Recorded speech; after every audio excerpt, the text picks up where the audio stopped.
24 de maio de 1998, 7h50 da manhã, Monte Everest, 28 mil pés acima do nível do mar. Ela não consegue se mover. Suas pernas cedem, suas mãos estão congeladas, rígidas, seus olhos estão bem abertos, olhando para o nada. E tudo o que ela consegue sussurrar repetidamente é: não me deixe, eu sou americana. Por que vocês estão fazendo isso? Comigo? Os alpinistas estão bem ali. Ela pode vê-los, ouvi-los, eles estão olhando para ela, uns para os outros, e então eles vão embora. Ela os observa partir. Dias antes desse momento de partir o coração, uma palavra selou seu destino. Essa alpinista já está morta, e ela sabe disso.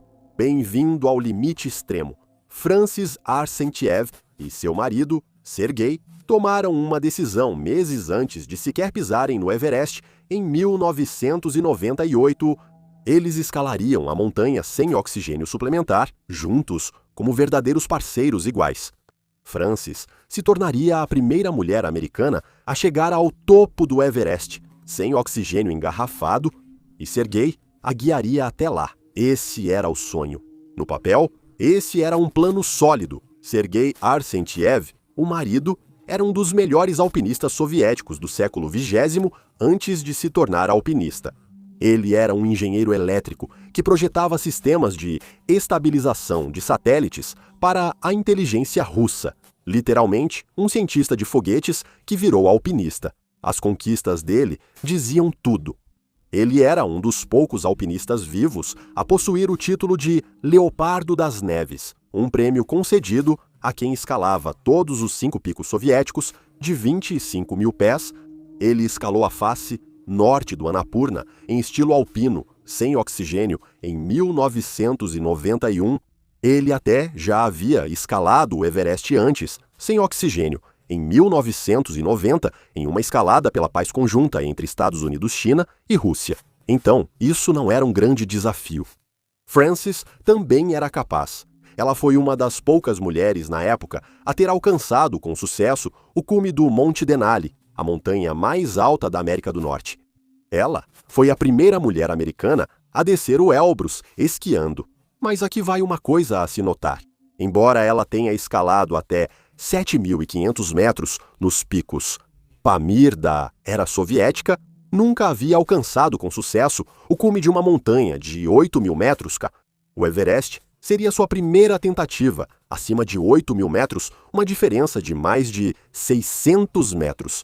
Isso não é apenas uma diferença, é um universo fisiológico completamente diferente. Mas eles confiaram no plano e na primavera de 1998, Francis e Sergei chegaram ao acampamento base do Everest com apenas um pensamento em mente: fazer história. A rota de escalada deles era direta. Eles planejavam atacar o Everest pelo lado norte, via a aresta nordeste, com uma equipe de expedição russa composta por 5 membros. Como outros alpinistas no acampamento base, eles se prepararam no tempo que quiseram, porque não dá para simplesmente chegar à base do Everest e subir direto ao topo. Seu corpo falharia e você morreria. Então, os alpinistas passam semanas subindo e descendo a montanha em etapas, permitindo que seus corpos se adaptem lentamente ao ar rarefeito. Esse processo é chamado de aclimatação e envolve subir gradualmente a montanha e descansar em certos acampamentos, enquanto seu corpo aprende aos poucos a funcionar com menos oxigênio. É lento, é deliberado e é a única maneira de sobreviver lá em cima. No dia 19 de maio, Francis e Sergei chegaram ao acampamento, 6 a cerca de 26.000 pés de altitude. Eles estavam agora no que os alpinistas chamam de zona da morte, onde não há oxigênio suficiente no ar para sustentar a vida humana por longos períodos. Seu corpo começa a morrer. Cada hora que você passa aqui significa que seus músculos se degradam, seus órgãos lutam para funcionar e seu cérebro vai lentamente ficando sem oxigênio. Mas tudo estava indo conforme o planejado. Do acampamento 6, eles fariam o avanço final até o cume. A primeira tentativa deles de chegar ao cume aconteceu já no dia seguinte, em 20 de maio, e foi aí que as coisas começaram a dar errado. O plano era sair do acampamento 6 a 1 hora da manhã no escuro, usando lanternas de cabeça para iluminar o caminho. Começar no meio da noite significava que você chegaria ao cume por volta do meio-dia, quando está mais quente e teria bastante luz do dia para descer em segurança. O tempo é tudo no Everest, mas quando Francis e Sergei acordaram a 1 da manhã para começar a escalada, as baterias das lanternas de cabeça estavam descarregadas. O frio extremo a 8.200 metros de altitude tinha acabado com elas. Sem lanternas de cabeça, eles não podiam navegar com segurança pelos terrenos técnicos do Everest no escuro. Então, tiveram que esperar até o sol nascer, às 6h30 da manhã. Quando finalmente começaram a escalar, já tinham perdido 5 horas e meia. Eles estavam se movendo mais devagar do que o planejado, sem oxigênio suplementar. E quando chegaram a uma seção técnica de rocha chamada Primeiro Degrau, a cerca de 8.500 metros de altitude, perceberam que a matemática não fechava mais. Já era tarde demais naquele dia. Se continuassem, desceriam no escuro. Então, eles decidiram voltar e desceram de volta para o acampamento 6. Já são 2 noites agora na Zona da Morte. Quando Sergei chegou às barracas, ele foi até a barraca de um colega alpinista e membro da equipe no acampamento base chamado Anatoly Moshnikov e explicou o que havia acontecido. Anatoly ouviu. Então ele fez algo que revelou o quanto ele estava preocupado. Ele deu uma bateria reserva para Sergei e se ofereceu para escalar com eles na próxima tentativa. Mas Sergei disse, obrigado. Mas não, eles ficariam bem. Eles tentariam novamente no dia seguinte e em 21 de maio tentaram de novo. Mas desta vez, seus corpos já estavam mostrando o desgaste de escalar o Everest sem oxigênio extra. Eles mal conseguiram avançar 90 metros a partir do acampamento, 6 antes de terem que parar. As pernas estavam pesadas, a respiração difícil, mesmo em repouso. O efeito cumulativo de passar 2 noites acima de 8.000 metros estava cobrando seu preço. Então, eles recuaram novamente para o acampamento 6, mais uma tentativa fracassada. Agora já são 3 noites na Zona da Morte. Enquanto isso, naquele mesmo dia, Anatoly, seu amigo, chegou ao topo do Everest com sucesso, por volta das 18 horas. No dia 21 de maio, ele já estava de volta ao acampamento 6, depois de chegar ao topo. Sergei o parabenizou pelo sucesso e reclamou sobre a tentativa fracassada deles. Anatoly olhou para Sergei, sabendo que ele já havia conquistado o Everest e tinha o necessário para sobreviver ali. Mas ele também sabia o que 3 noites na Zona da Morte fazem ao corpo humano. Ele mesmo tinha acabado de chegar ao cume naquele mesmo dia e sabia exatamente em que condição você precisava estar para sobreviver lá em cima. E Francis e Sergei já não estavam mais nessa condição. Então ele disse a Sergei, desça comigo, não tente de novo. Vocês já estão aqui há tempo demais. Seus corpos estão entrando em colapso. Cada hora que você fica mais fraco, não mais forte. E Sergei disse não, de novo. Ele agradeceu a Anatoly pela preocupação, mas disse que eles estavam bem. Iriam descansar mais um dia, deixar os corpos se recuperarem e então fariam uma última tentativa. Agora, antes de você pensar que isso foi pura imprudência ou arrogância, entenda o que Sergei estava calculando em sua cabeça. Ele já havia feito coisas em montanhas que poucos alpinistas tentariam. Sua esposa era competente. Eles quase chegaram ao cume antes de o tempo forçá-los a voltar. Mais importante ainda, eles haviam investido tudo o que tinham nesse momento, tanto fisicamente quanto financeiramente. Eles haviam refinanciado a casa para financiar essa expedição. Passaram semanas subindo e descendo a montanha, aclimatando seus corpos ao frio, ao ar rarefeito. E Francis estava tão perto de realizar seu sonho de se tornar a primeira mulher americana a chegar ao topo do Everest sem oxigênio suplementar. Por que desistir agora? Os psicólogos chamam isso de falácia do custo irrecuperável. Quanto mais você investiu em algo, mais difícil se torna desistir, mesmo quando desistir é a escolha inteligente, como seu cérebro diz. Nós já chegamos longe demais para desistir agora. Já sacrificamos demais. Não é burrice, é apenas a natureza humana. Então Anatoly desceu enquanto Francisco e Serguei ficaram, e 8 horas depois, às 2 da manhã, no dia 22 de maio, eles deixaram o acampamento 6 para a terceira e última tentativa. E dessa vez, não importava o que acontecesse, eles não iam voltar atrás, mas desde o início, eles estavam com problemas. O ritmo deles era perigosamente lento. Eles já tinham passado 4 noites na zona da morte, e isso cobrou seu preço.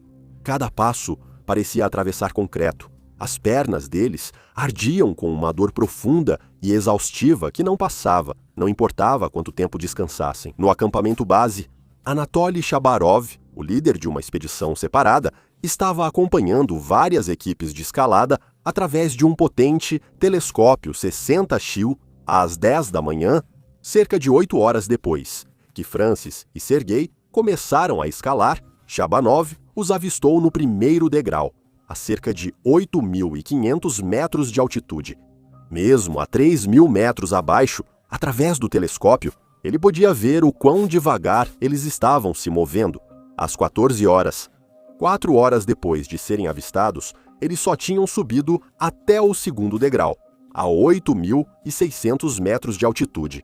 Eles percorreram 230 metros em 4 horas. Isso é menos de 60 metros por hora.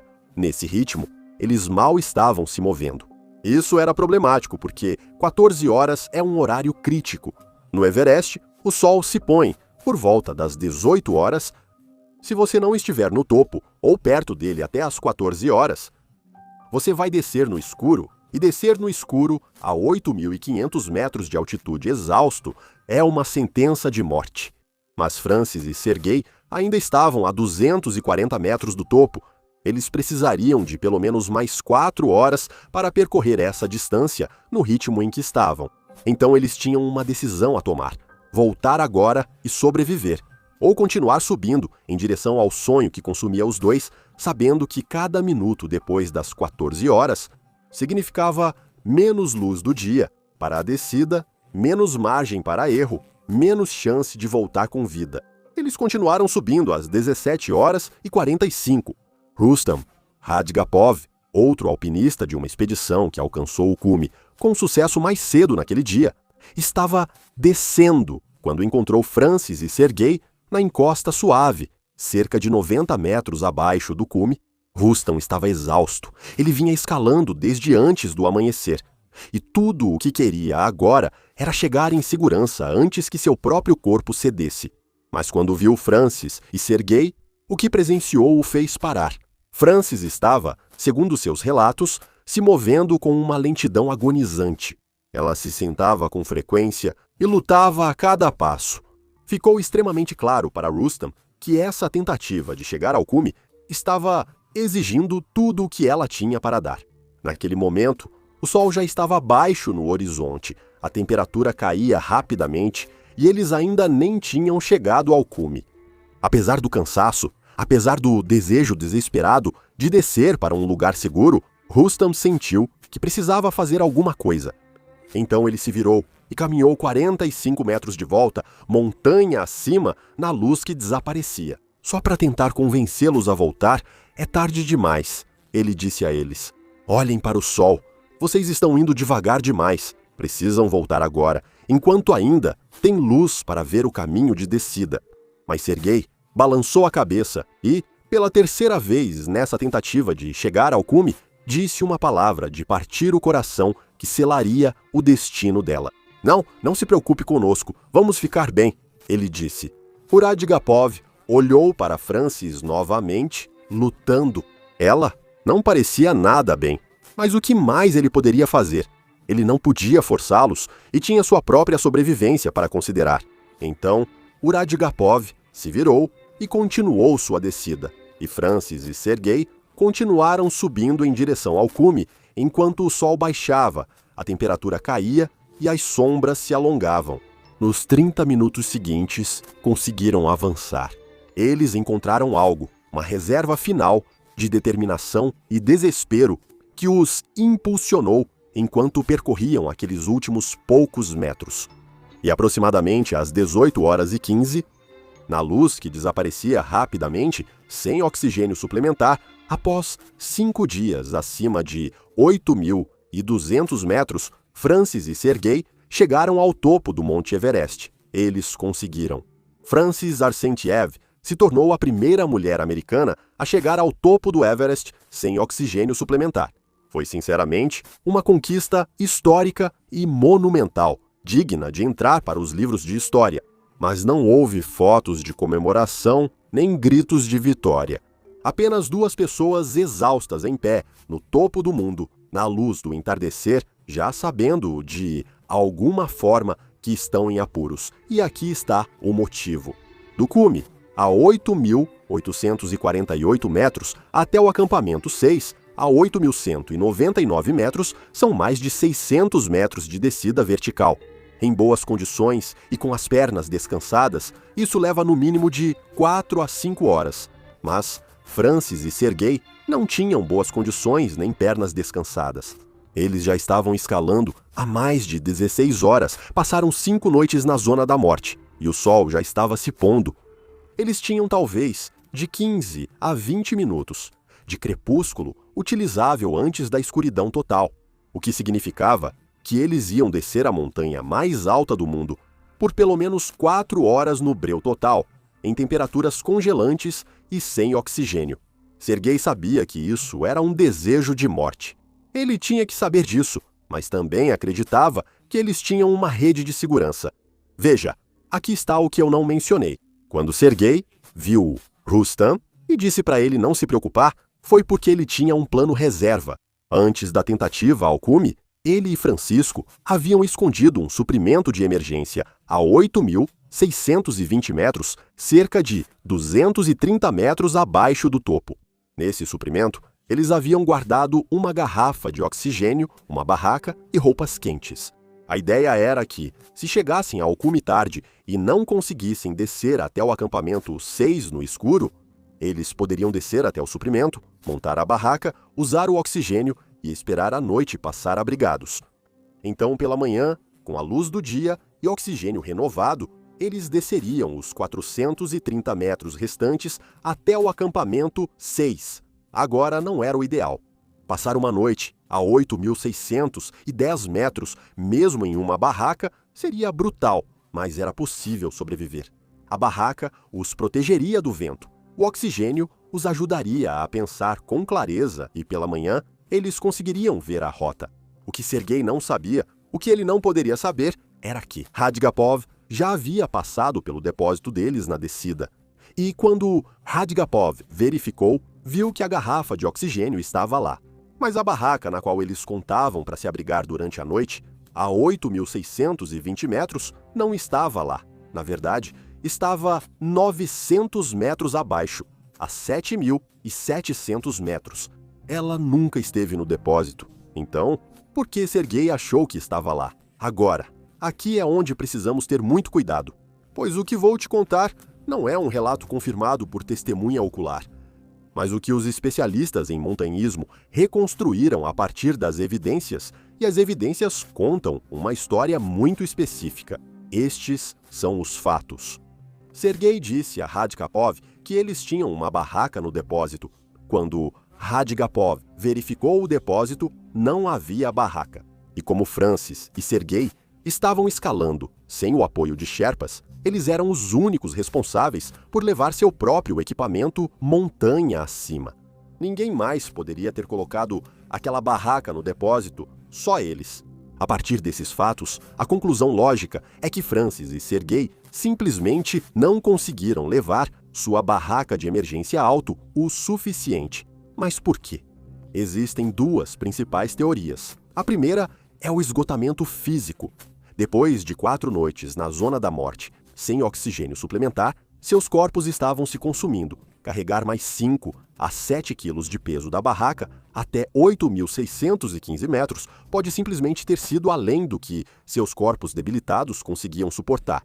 Talvez tenham tentado levar a barraca mais alto em uma tentativa anterior de rotação, mas não conseguiram. A segunda teoria é mais perturbadora. Em altitudes extremas, o cérebro humano apresenta mau funcionamento de maneiras específicas e documentadas. Uma dessas maneiras é confundir intenção com realidade. Sergei pode realmente ter acreditado que a barraca estava no depósito porque seu cérebro, privado de oxigênio, confundiu o plano.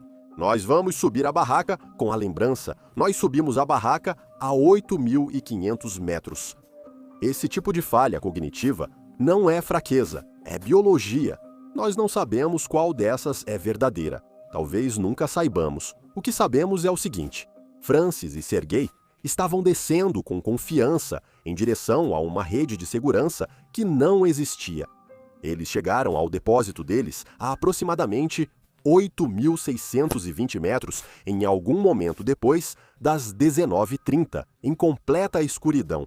Eles encontraram a garrafa de oxigênio, encontraram a mochila quase vazia e confirmaram o que Dragopov já tinha visto.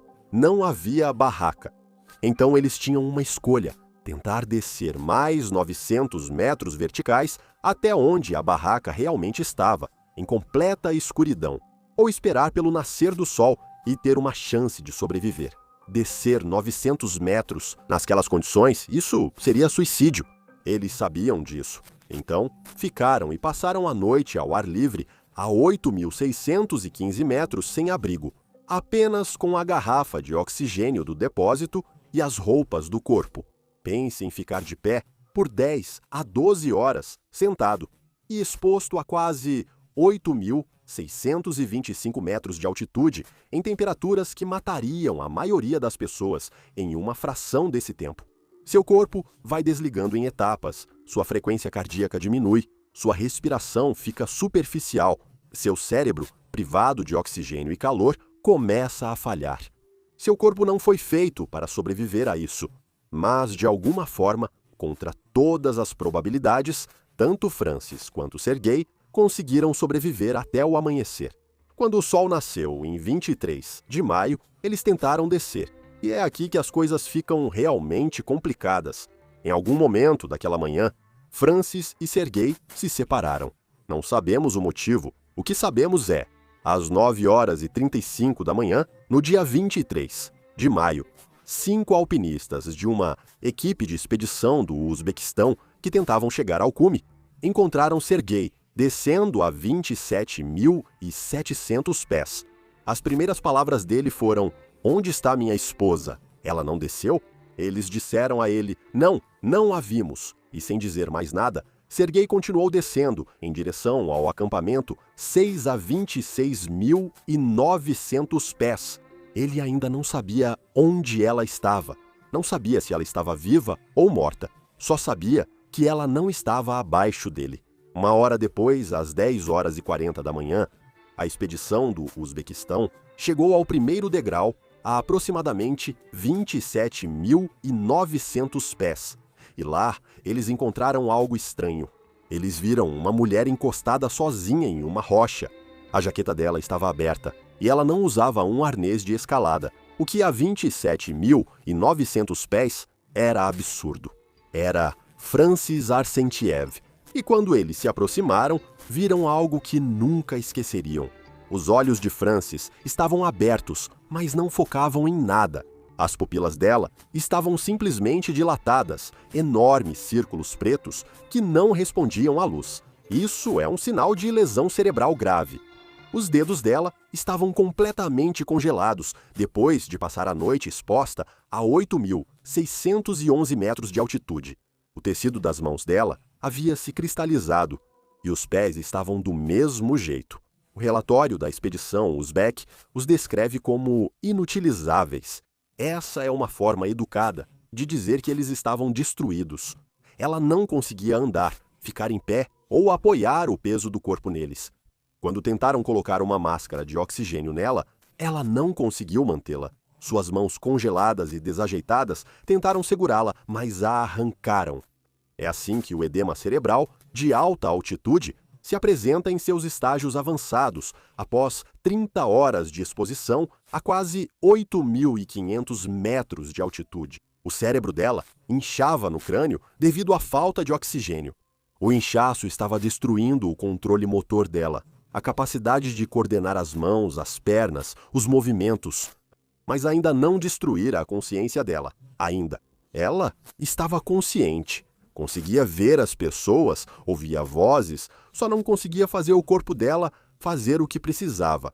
Ela estava, em todos os sentidos importantes, já morta. Só que o corpo dela ainda não tinha percebido isso.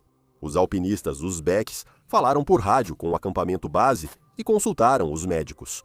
Eles deram medicação para ela, deram oxigênio suplementar a 4 litros por minuto. Eles massagearam as pernas e as mãos dela, tentando desesperadamente restaurar a circulação nas extremidades congeladas. Ela não mostrou nenhum sinal de melhora. Eles precisavam tomar uma decisão. Lembre-se, eles também tentavam chegar ao cume. Eles estavam escalando desde antes do amanhecer e talvez tivessem apenas algumas horas de energia utilizável para chegar ao topo e descer em segurança. Então, eles dividiram a equipe. 3 alpinistas continuaram em direção ao cume, enquanto 2 ficaram com Francis. Nas horas seguintes, esses 2 alpinistas tentaram de tudo o que podiam imaginar. Mas um por um, eles acabaram tendo que fazer o mesmo cálculo impossível. Eles tinham a própria sobrevivência para considerar. O próprio oxigênio estava acabando, seus corpos estavam se esgotando. Então prenderam Francis nas cordas fixas da montanha. Eles se certificaram de que o oxigênio estava fluindo para a máscara dela, e então a deixaram e partiram para o cume. Às 18h20, quando o sol estava se pondo, 2 dos alpinistas uzbeques, na descida após chegarem ao cume, fizeram uma última tentativa de salvá-la. Usando cordas, eles tentaram descer Francis pela montanha. Conseguiram movê-la aproximadamente 80 metros para baixo. Parecia que, devagar, mas com certeza, eles conseguiriam levá-la para um lugar seguro. Mas então Francis começou a ter convulsões.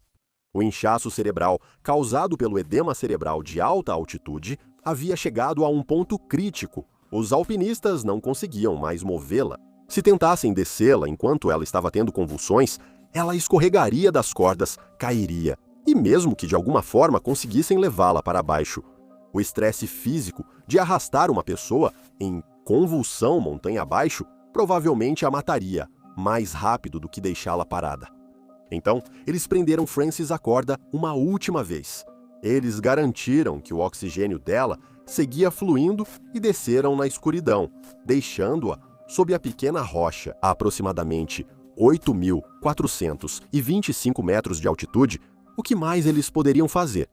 E agora, Francis estava realmente sozinho a 8.425 metros de altitude, preso a uma corda na lateral do Monte Everest, enquanto o sol desaparecia, a temperatura caía e a escuridão tomava conta da montanha. Ela já estava acima de 8.230 metros há quase 6 dias. Nesse momento, quando os 3 primeiros alpinistas uzbeques chegaram ao acampamento 6 às 18 horas, eles encontraram Sergei e contaram o que haviam encontrado. Sua esposa está viva. Ela está a 8.504 metros, não consegue se mover. Sergei não hesitou. Ele imediatamente começou a se preparar para subir novamente e salvar sua esposa. A equipe uzbek tentou ajudar. Eles deram a ele uma garrafa de oxigênio, chá e remédios, qualquer coisa que pudesse dar uma chance para ele e para ela. Enquanto subia, ele encontrou Oleg Grigoriev, outro alpinista uzbek, descendo para o acampamento 6 por volta das 20h40.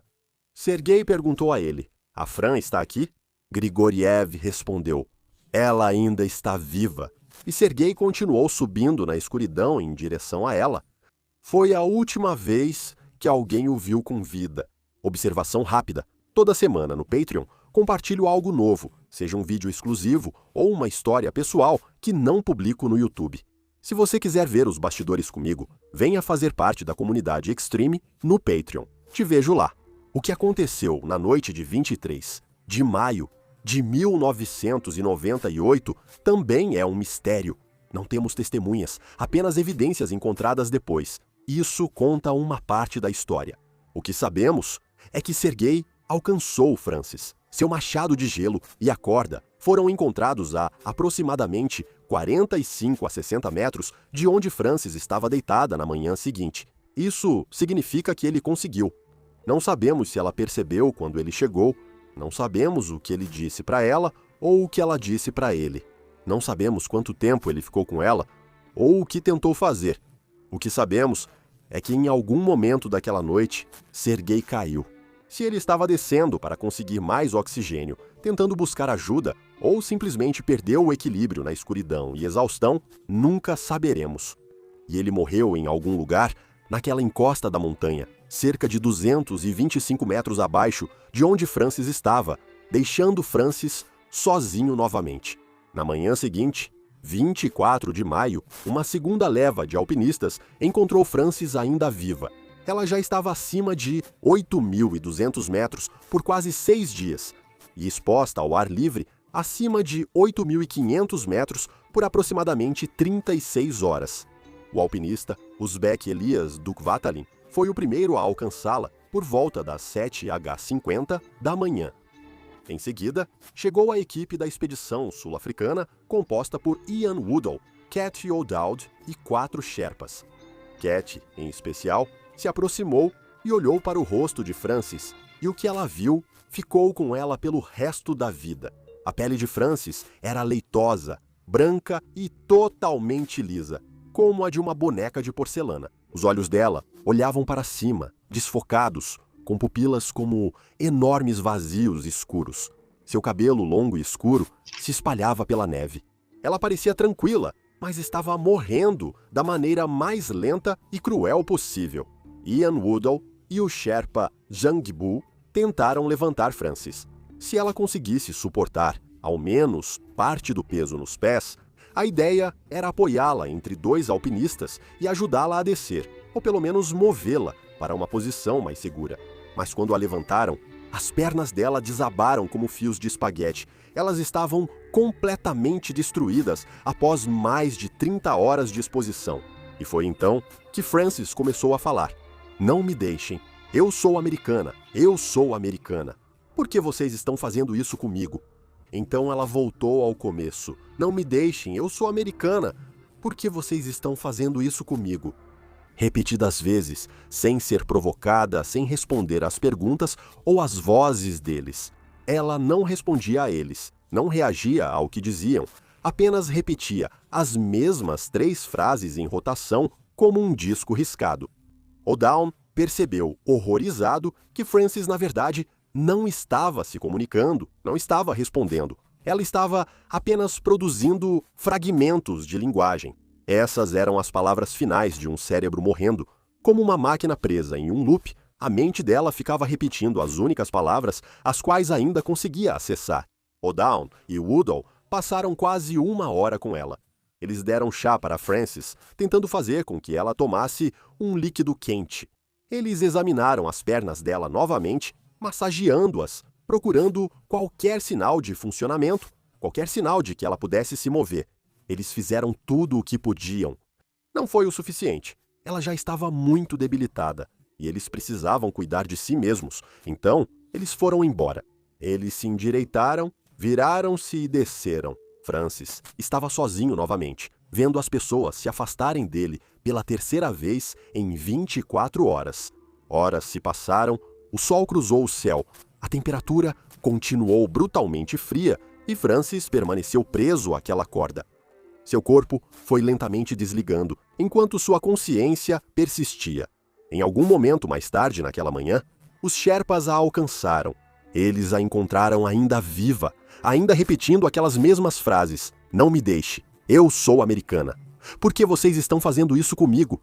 Por volta das 10h55 da manhã, em 24 de maio de 1998, Francis Arsenyev faleceu. Ela ficou exposta ao ar livre por aproximadamente 48 horas. Nesse ponto, ela viu pessoas chegarem, tentarem ajudar e irem embora. E ela morreu sabendo, no nível de consciência, que ainda lhe restava, que ninguém voltaria. Ela tinha 40 anos de idade. Olhando para trás, fica claro o que matou Francis e Sergei. Não foi azar, não foi o clima, não foi incompetência ou imprudência. Sergei já tinha feito isso antes. Ele tinha experiência, tinha habilidade e Francis confiava nele completamente.